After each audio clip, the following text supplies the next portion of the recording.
Hello everyone and welcome back to the channel, Say What's Real TV. This review is for the season finale for Tyler Perry's Sistas, Season 5, Episode 22, Too Little Too Late.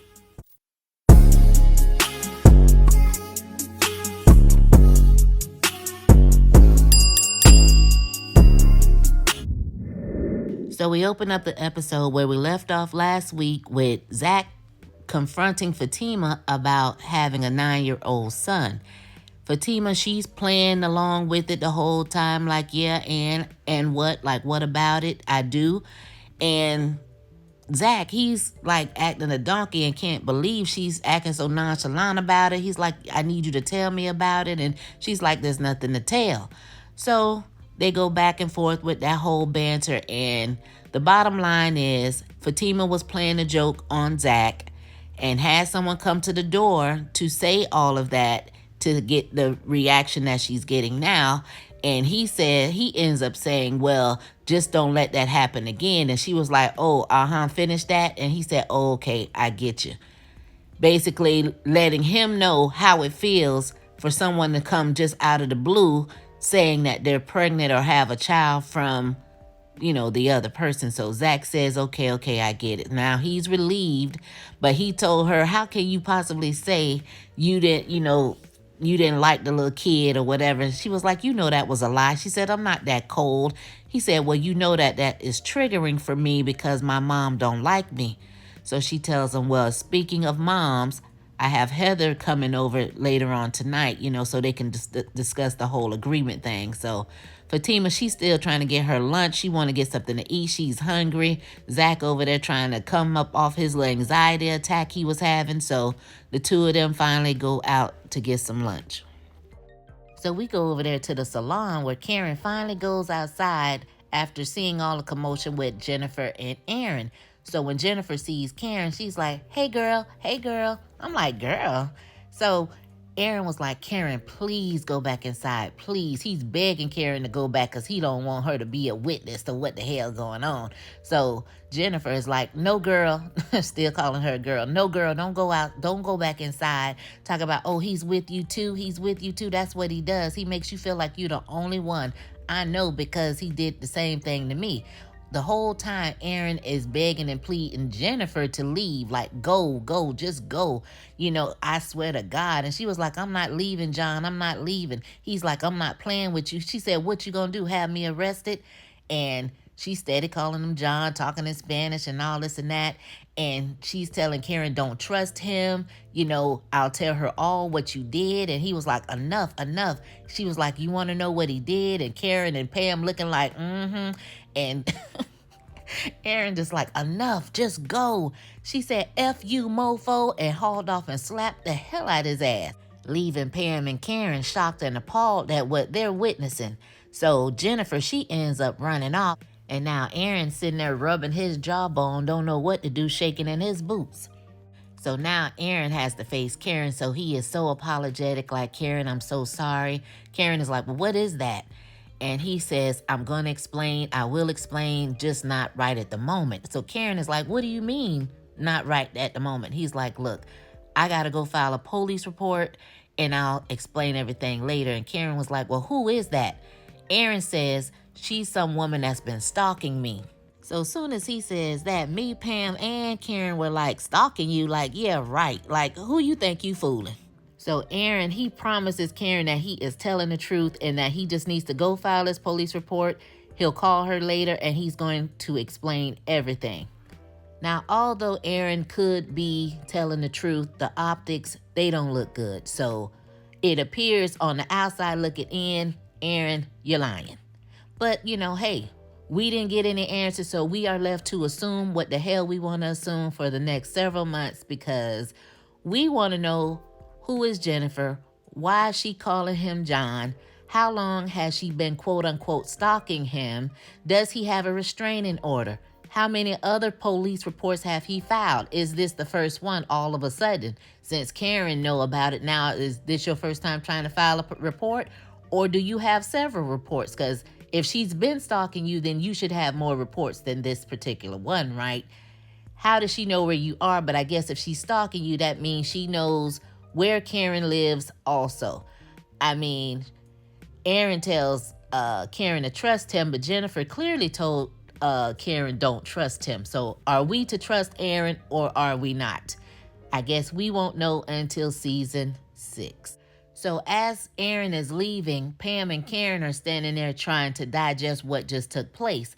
So Pam is really like the audience. She is letting it be known, look here, we need answers. We need to know what the hell going on. So Pam is like, look, I got them license plates. I'm getting ready to call my friend over to the DMV and find out this chick's name and get her information, hit her up on social media and find out some answers because somebody lying. And that's how we feel, Pam. Somebody lying. We need some answers around this piece. Karen, she's nonchalant about it, taking a different route, like leave it alone, let it go. You know, it happened. It is what it is. That's Karen. But we over here with Pam. We want to know what's going on. So Pam was like, had to remind Karen, look, Aaron might be fine, but he just might be crazy as hell too. Let's not forget, Karen, Pam telling her, his wife took her own life in your shit, in your salon. And for me, I feel like that whole incident was traumatic for Karen, but I felt like it got swept under the rug, just like the whole Danny Jonah thing. And I think that should have been dealt with a little more instead of, okay, we're just going to clean up the mess and continue to do hair and hair like nothing ever happened. Like, no, ma'am. I would have closed that shop down and moved into a different location and started somewhere fresh. I would not have kept doing business there. I just, no ma'am. So we go over there to Maurice's. Well, we see Calvin come back in the apartment and Maurice tries to talk to him. Calvin says, look, I don't want to talk to you right now. So Maurice then apologizes and Calvin somewhat accepts the apology. Maurice tells him, look, I really mean it. I was just upset. Calvin lets him know that, look, he took half my stuff too, so I'm just as upset as you. So, of course, Maurice goes through all his little antics with his jokes and all of that. But the bottom line here was Maurice says that he's going to vow to go get their stuff back because he has a tracker on the car, so he knows that Q has the car at the airport. Calvin basically is letting Maurice know, look, you need to leave Q alone, let it go. Like, he's nothing to be played with. You know, you need to leave this guy alone, especially trying to go after him by yourself and all of that. Maurice is extremely stubborn. He's like, he's not going to let it go. Q basically ruined his life. He's lost his job. And, you know, him and Sabrina both lost their jobs and all this and that. And he is going to get his stuff back because he feels like he doesn't bother anybody unless they bother with him. And Q really, got to his heart, I guess. So he played with his heart. So he feels played. So he wants Q out of the picture completely. I don't know if that means like a threat, like his intentions is to get rid of him completely. I don't know. Calvin is letting him know, look, you do have a trial coming up, so you have to keep that in mind. And Maurice is like, there won't be a trial because I'm going to get him to confess. And Calvin is like, look, I done beat him down with a golf club and he still didn't say nothing. He still didn't talk. Maurice is like, look, we're not the same. You don't know me. Like, he got his own ways of handling Q. So, he insists that, he can make it happen. And Calvin also let him know, look, Sabrina got you out on bail through bio. And Maurice was like, and? So Calvin was like, look, you need to chill out because you don't want to get your bail revoked. And Maurice doesn't give a damn. It is what it is. He wants to go get his stuff back from Q. So we head over there to the law firm because we know there's a meeting between Gary, Hayden, and Robin. It is now after 5, and Robin, he's nowhere to be found. So they're wondering, where is Robin? Hayden is like, I told you he wouldn't be able to come up with that money. And Gary was like, yeah, you were right. So Gary is a little hesitant about the whole thing because he feels like Robin would not go down just that easy. So where do you guys think Robin is? Like, did something happen to Robin? Did he do something to himself because he couldn't come up with the money? Did the loan shark do something to Robin because he couldn't pay his interest? What happened to Robin? Where is he? Or does he have a plan set up in motion for Gary and Hayden? Which, that's what we really want to happen, right? So Hayden, he's sitting there smirking because he feels like, I guess, he got everything in the bag. So Gary is like, well, let me go ahead and notify the shareholders. Hayden says he has the contract right here ready to send, so they agree to go ahead and put that in motion. They're not doing Robin any favors. Hayden, he hits send, and they feel like, hey, it is what it is. This is a hostile takeover. They do agree that Robin will try to fight it tooth and nail, and, when he finds out. So at this point, they feel like he is officially out of the company as of right now. So Hayden is like, look, we won. I'm good. I'm getting ready to get up from out of here. Gary gets a little jealous, I guess, and was like, hey, I thought we would go have some drinks. Our plan worked. We can go celebrate. Hayden trying to be around some cooch. He ain't got time to be messing around with Gary. So Gary was like, do you know anything about this girl? Did you even vet her? Because you good for getting played. Hayden lies and was like, yeah, I did vet her. And, he was like, I got my own way of vetting and all that. And Gary was like, nah, you didn't. So you lied. So Hayden was like, yeah, I did lie. But hey, I'm good. I'm straight. I got this.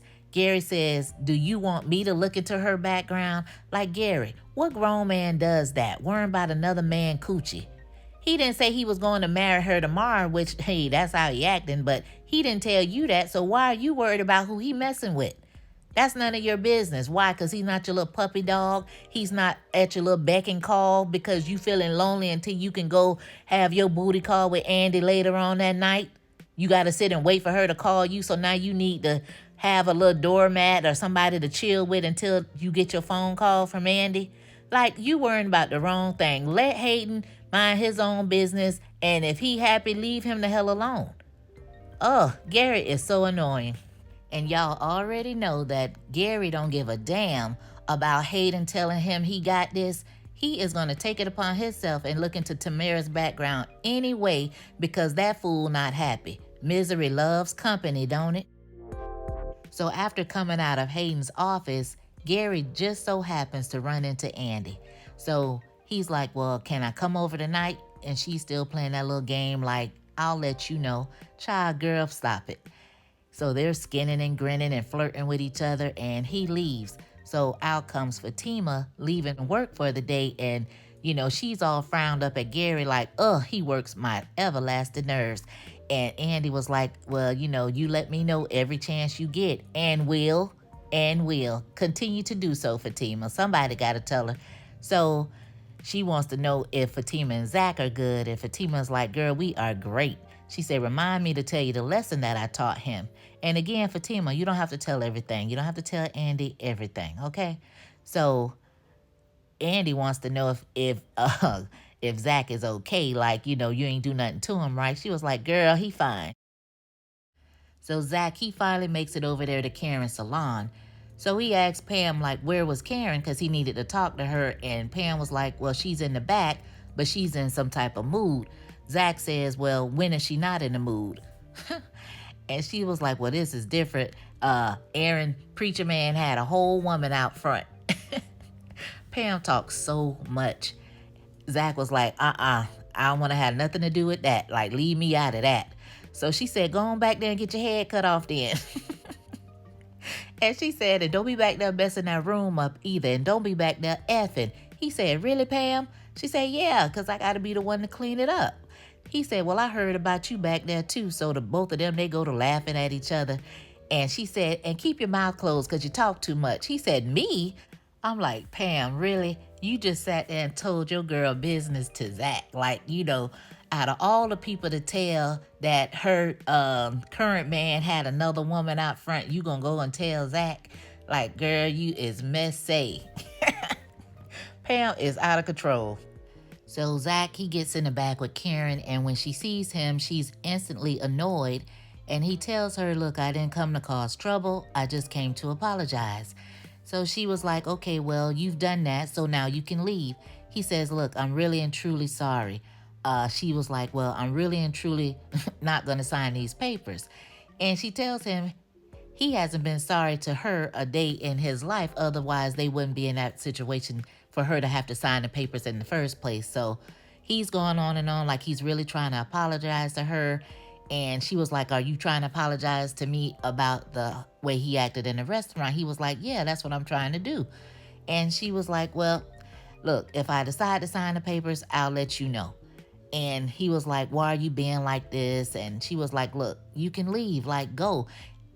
And he was like, you can really be like a Jekyll and Hyde. And she was like, I could say the same about you. He agreed. She was like, so do I have to ask you to leave again? He was like, no, you don't. So he ends up leaving. Now, this scene annoyed me because, Zach, when you first got into the room with Karen and you said, I'm here to apologize, I'm not here to cause trouble, you should have automatically said what you were there to apologize for, which was the fact that you acted a whole donkey up in that restaurant and treating her the way you did and, putting your hands on her and yelling and screaming all up in the girl's face. That's what needed to be said. Now, whether she received that or not, that's one thing, but that's what you should have done. Let her know off rip why you were apologizing. Number two, you already knew the temperature of the room when you walked in there because Pam had already put you up on game. So there's no need for you to stand there and go back and forth. Why are you like this? Why are you like this? You already knew what type of mood she was in, so there's no need for the back and forth. If she told you to leave, you should have left after that. Period, point blank. You should have already just left it alone. And Karen, I'm trying to figure out, why did you automatically bring up whether or not you're going to sign the papers? Because Zach did not walk in your door talking about you signing paperwork. So why was that your go-to? Nobody asked you to sign anything. I mean, he the one told you to take your time and look it over in the first place. So why are you talking about that?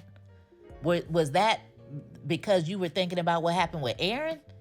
I'm confused at that. He came to apologize for the restaurant, but you're talking about signing the papers, which the restaurant incident had everything to do with a picture that was taken in your salon and nothing to do with you signing the papers. So what are we talking about? So after Zach leaves, Pam goes into the office to make sure that Karen is okay and that she's not upset or anything, and just letting her know she's just there to check on her. Karen says she's fine, everything is okay, and that she did not want to talk about anything that happened throughout the day. And Pam was like, well, my girl came through at the DMV, so I got that number just in case you want it. And, long as you know, I got it if you need it. And Karen was like, okay, no problem. So Pam let her know, look, you did good today. You killed it. And Karen kind of pat herself on the back like, thank you. Like, I know, like she felt good that she handled herself pretty good, especially with that whole Aaron thing. I thought she did kind of good with that because, baby, that could have went a whole nother way, but that was good. So she realized the time was, time for her to go meet up with the girls for the little intervention with Danny. And she told Pam, look, I'm going to be circling back around. I'm coming back to check on the salon. And of course, they go through this every day. And of course, Pam is arguing her down. I can do this. And Karen was like, look, it doesn't matter. You won't even send me a video. The last time you sent me a picture of the ceiling. And Pam was like, I have to take my edibles. And Karen looking at her like, is that something you need to be telling your boss? And the bottom line was, she didn't care what Pam was talking about. She said, I will be coming back. And that is that on that. Karen then makes a quick phone call to Andy. Andy says she's on her way. Karen wants to know about Sabrina. Andy tells her she's probably already over there. So they hang up, and I guess they're all on their way. So we go over there to Danny's house when Sabrina barges in with her key. And Danny turns around and like, girl, what you doing over here? You called them other ones, didn't you? So in walks Karen and Andy. So Andy, she's straight looking for the drink. So they come on in and they do their little salutations, and Karen asks Danny how she's doing, and Danny turns around and she's like, well, I should be asking you that because you're the one with child. So Andy says, well, are you with child, Danny, considering your latest activities? So Danny looks at Sabrina like, well, what did you tell them? And Andy was like, well, that you're only sleeping with the enemy, Q. So Danny said she only slept with Q one time and she didn't even know who he was. She basically was trying to have a hot girl summer and it just didn't work. So all of them agreed that that's something they felt like she needed to stop doing or whatever. And she's like, well, you guys are getting more peated than I am. So they say that they're only sleeping with one person as opposed to her sleeping with multiple randoms that she don't know. Danny asked them, did they come all the way over there to judge her? Because that's what it's feeling like, a bunch of judgment. And they claim that they didn't. But of course, they're talking about who they don't like, but they do like Preston. And Danny's like, well, Preston was once a stranger as well. So, and like she told Andy, we don't like Gary, but hell, that ain't stopped you from messing with him. But of course, Andy don't want to talk about that. And at some point during this conversation, Sabrina mumbles the fact that Q slept with Maurice, as if no one else knew that. But if they know who Q was, then wouldn't they already know that Q was sleeping with Maurice? Wouldn't they know that? Because they obviously know Q. How that is beyond me. But they should already know that. And Sabrina, why are you bringing that up? Why are you bringing that up?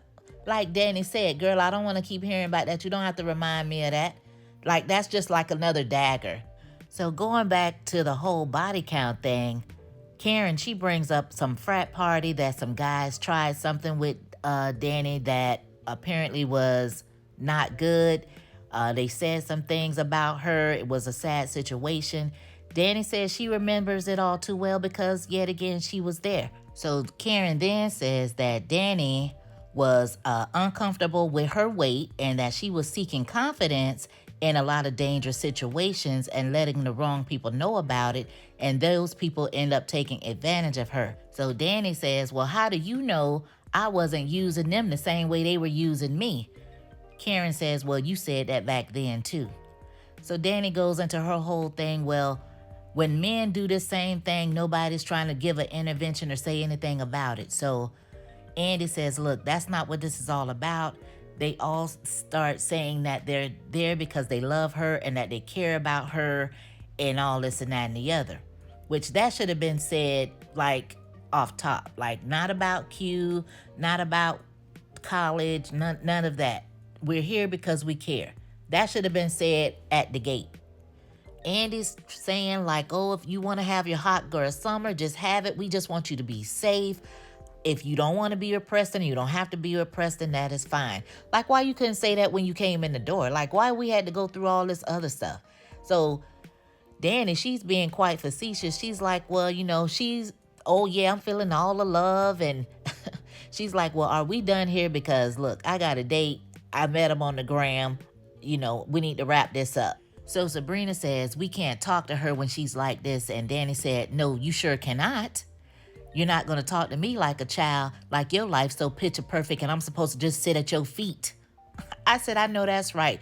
Baby, when I tell you Danny got into their ass, yes, ma'am. And I was all the way here for it. Gary with the wife. Yeah, who's like he threw off a building, right? Like accidentally. Same lady, because crazy never dies, shows up at your house, shoots him, holds you at gunpoint, and then frivolously sues all of us. But you're an expert, and you got advice from me. Good counsel.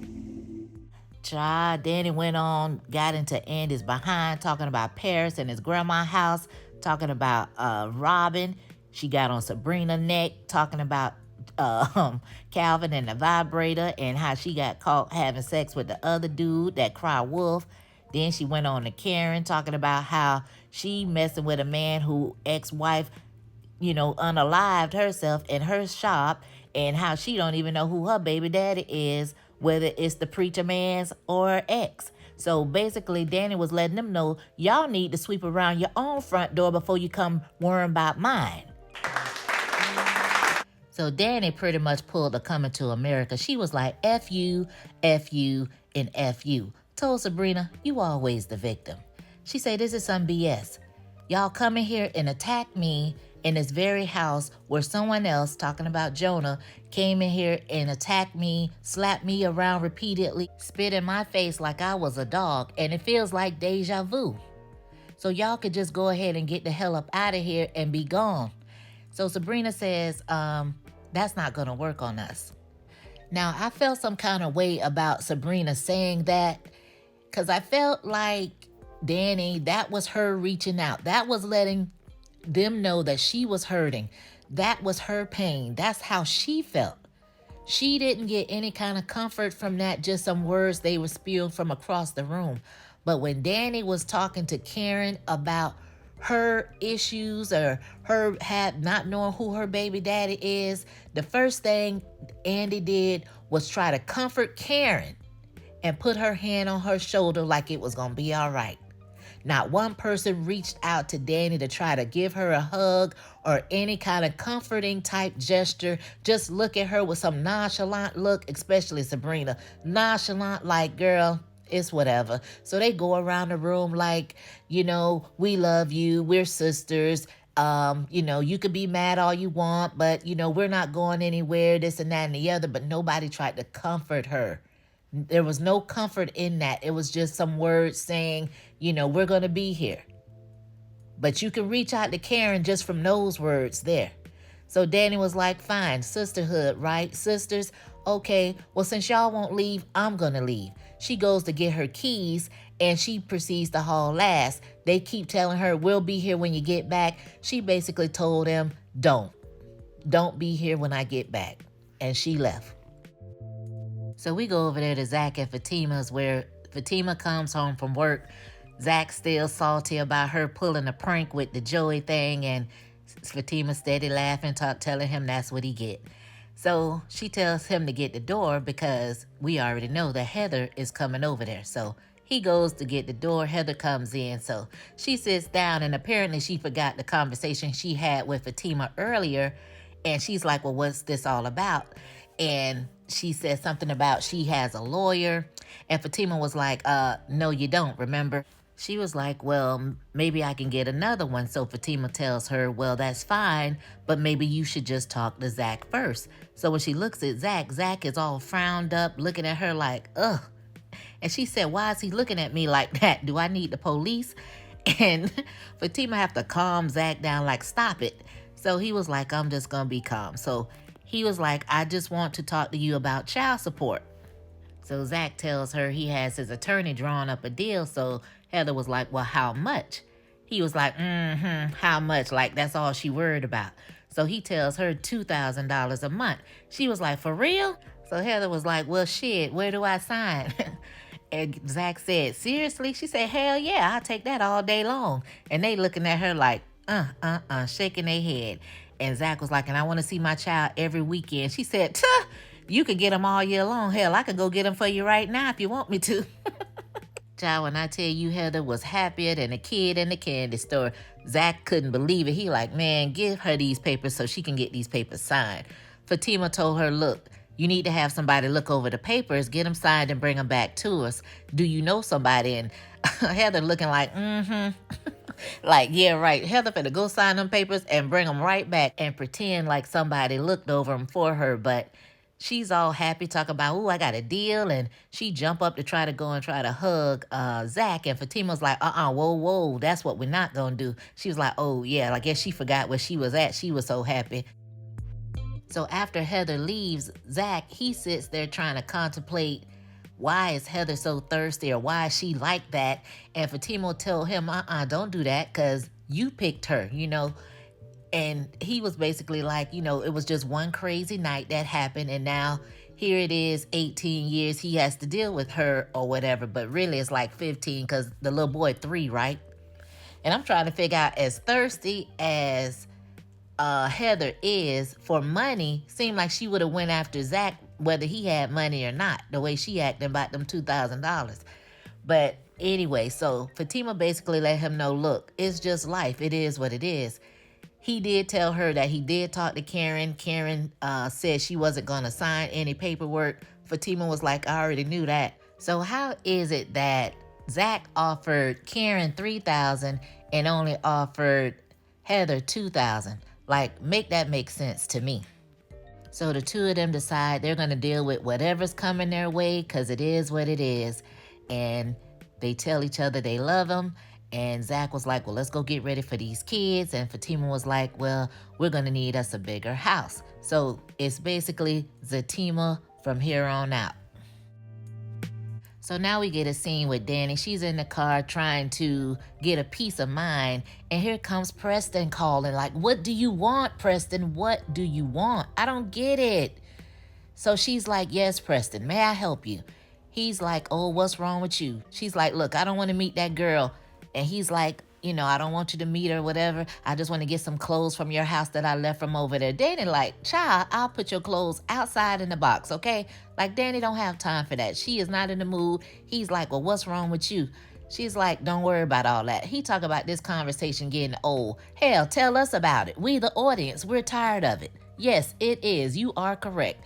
This conversation is getting old. Like, what do you want? Danny was basically telling him, look, you do that all the time on purpose so you can have a reason to come back. He claimed that's not what it is. So again, she let him know, your shit will be outside the door in the box, okay? Click. Did anybody else feel like there was going to be some type of car accident in that scene with Danny and Preston? That was crazy. So we go over there to the airport. We see Maurice just standing in the middle of a walkway, I guess, with his arms folded, waiting on Q. Q comes out and he sees Maurice and he's like, hey, I would have thought he would have been like, when you got out of jail, but he didn't say any of that. Maurice was like, don't hate me. Where's my stuff? He said, what are you talking about? Maurice said, you took my stuff out my house. Q said, I didn't take anything from your house. Maurice was like, yeah, you took my car. And he said, I had an extra set of spare keys and you took those. And Q was like, yeah, I did. So my thing is, Q admitted to taking the spare keys, but he claimed he didn't take the stuff out the house. So seeing to me, Q would have admitted to all of that because he really don't give a damn. So if he didn't take the stuff out the house, who did? But we probably know he did it. But he gonna tell Maurice, look, I done had a long day. I don't have no time for this. And Maurice said, do you want me to F you up? He said, look, the only reason you got me the last time is because you snuck one in on me, but I got something for your ass this time. So Maurice was like, well, what you got? So he proceeds to pull out his little piece, right?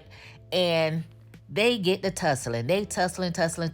And of course, the gun goes off and the screen goes black. And that's where the episode ends. Well, you guys, that is the conclusion of season 5. What were your thoughts of this episode? Was it season finale worthy? Did you like it? Did you dislike it? Drop down in the comments and let me know your thoughts about this particular episode. As always, thank you guys for watching. Thanks for listening. And I'll catch you guys on the next one. Peace.